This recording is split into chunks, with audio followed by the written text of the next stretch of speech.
আমার ছেলে মেয়ের হাসির জন্য বেলুনের রঙে রাঙিয়ে ফেলছি চারদিক। তাদের একটু আনন্দ দেওয়ার জন্যই অবিরাম চেষ্টা করছি।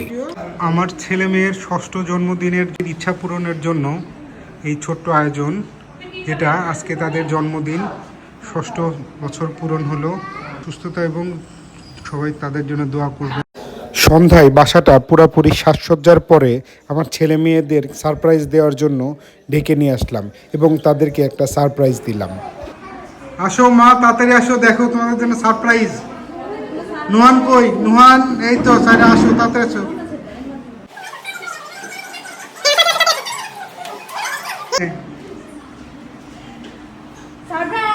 দেখছো মা?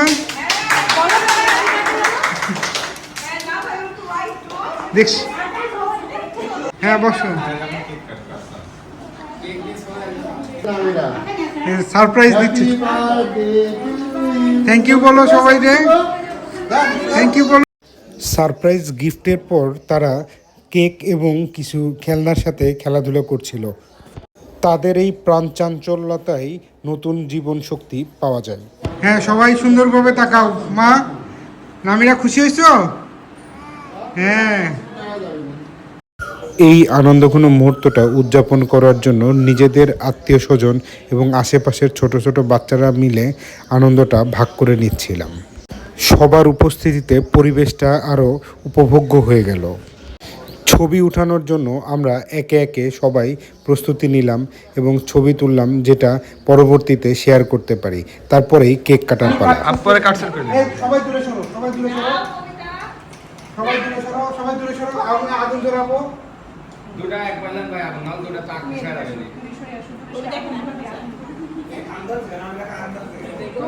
ফুটবে না মা, এখানে দাঁড়া, ফুটবে না, ফুটবে না, ফুটবে না।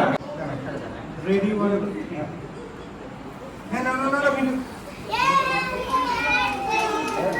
Happy birthday to you, happy birthday to you, happy birthday to you, happy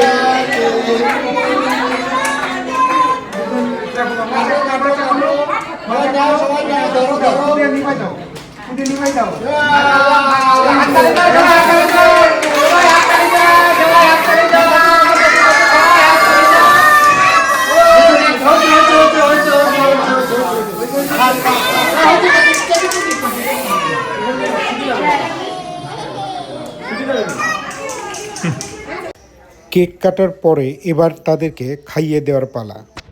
এই সমস্ত সময়টাই তারা যে বেশ উপভোগ করছিল, এটাই ভালো লাগার বিষয়।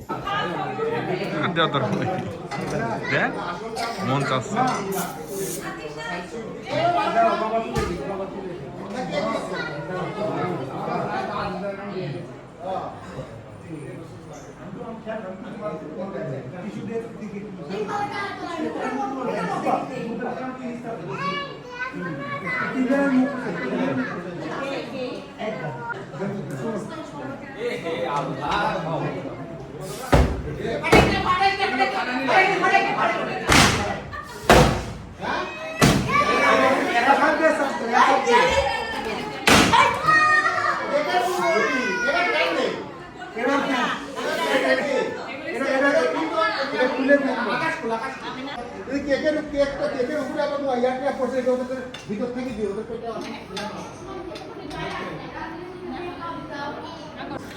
কেক কাটার পরেই সামান্য নৈশভোজের আয়োজন করা হয়েছিল, যেটা বাড়ির লোকজনদের সাথেই ভাগ করা হলো।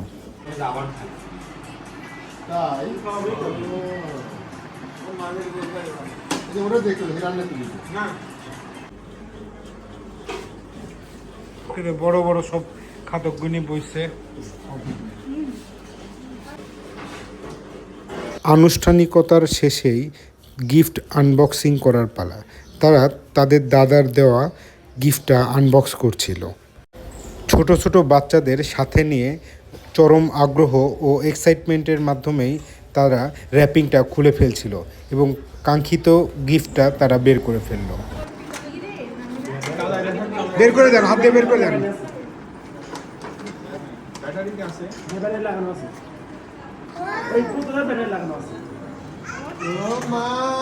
ও মা চলে যেতে কি নাচে নাকি ও মা এই ওয়াও কত গান রে বাবু